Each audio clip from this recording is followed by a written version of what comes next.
You may wonder why we've turned Big Ben into a cuckoo clock. Well, the name of the story is the Loony Left, a group holding power in Britain's inner cities whose policies many believe are aimed at destabilizing both the party and the nation.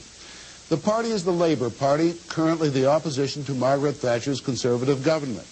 That party has traditionally practiced middle-of-the-road socialism, but its current leader, Neil Kinnock, possibly facing a general election very soon, is also facing a threat by extremists that could destroy him and the Labour Party. Tonight we touch on just a few examples of what's concerning many Englishmen. Some are quite frivolous, some outrageous, some anti-American, all of them aimed at the next generation of voters. Hello, everyone. The one is here. And so is the genie. Slave no more. I'm free. Freedom. It is a production of Aladdin for schools in the London Borough of Brent. Aladdin rewritten with a new political message. Freedom now. Freedom is the one thing I like. Give it to my... The red flag flies where once the Union Jack flew on borough council halls in many of Britain's big cities.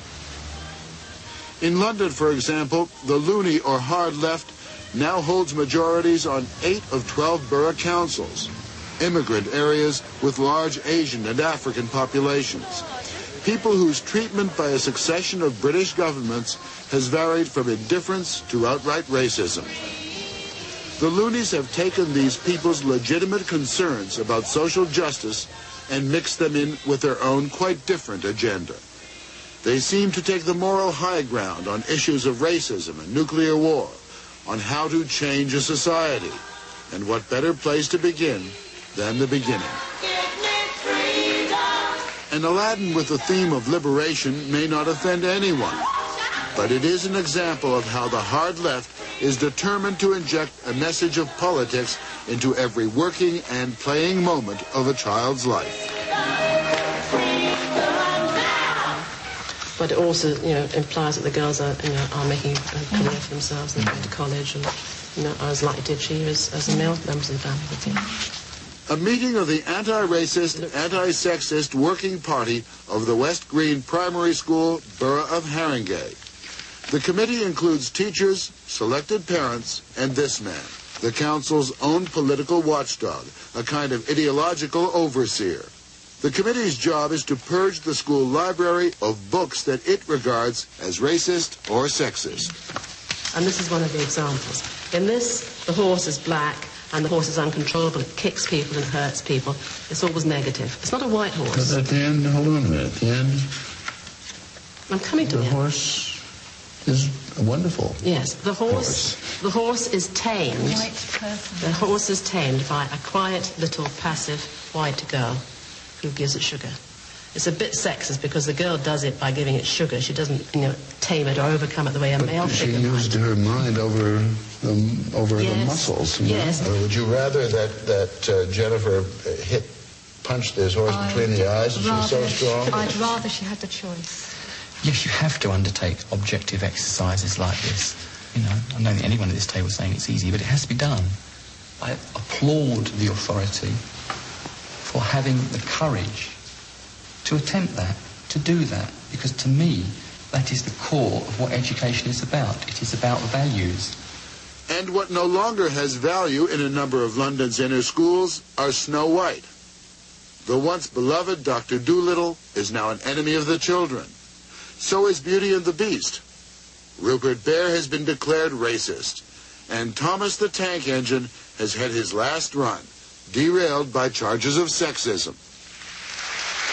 If you don't get it over, or if you're caught, never mind, go straight to the back and your turn will come round again. Okay, ready? Competitive games in schools are being phased out. Competition, goes the theory, produces elitism and failure. Thus, non-competitive sports. Games without rules or scores or beginning, middle, or end. Right one. Winners, losers are out. Excellence is out. And so is at least one school principal who believed in it. Brian Dugan was principal of St. Jude's School in the borough of Southwark. The school excelled in sports and academics. When a number of Dugan's students won scholarships, the Board of Education accused him of practicing elitism, and he was told in future to discard all scholarship applications. He wouldn't, and he was suspended. Did you feel that you were not being ideological enough to satisfy the authority? Absolutely, yes. This was the point. I either became more sympathetic towards the political aspects of education in London, or I resigned, and I chose to resign. Dugan has left to find work in Australia. Mfanwe Robson is also out. She is a 14-year-old high school girl in the borough of Camden. Her mother switched her school when she felt Mfanwe was being victimized by teachers with a Marxist view of history. One teacher was discussing the Cuban Missile Crisis. And he said the Russians had every right to send missiles into Cuba, because that was his personal view. And he told us that capitalists were stealing from the workers. Any other subjects politicized beyond history? Mathematics was. Maths isn't neutral, and it isn't culture-free, but is a product of the society in which it exists. It transmits the messages of that society, the political ideas of that society. Europe Singh was commissioned by the Inner London Education Authority to initiate non-racist mathematics. It is openly political. For example, in teaching percentages, the questions are phrased in terms of exploitation of the workers. There are people who gain from profit and people who lose from profit in society. You can't understand profit without actually centering it in a particular form of society. So beyond learning how percentages work, there is a social message, yes, or a political message. Yes. A maths paper, of all papers, recently set as a formal examination for all London schools the difference between spending on arms of the United States and the Soviet Union, showing an enormous increase in expenditure by the United States as compared with the Soviet Union. Carolyn Cox used to be a Labour supporter. She is now a Conservative member of the House of Lords, and she is concerned about the messages being sent in basic education. The whole message being that, of course, it is America that is leading the arms race and the Soviet Union that is rather sadly trying to defend itself. Another example, if I might just draw your attention, is this, again produced at public money for London schools, called Pieces for Peace. And on the front it has pictures of demonstrations. The bottom one has a placard saying, "American murderers, get out of Grenada."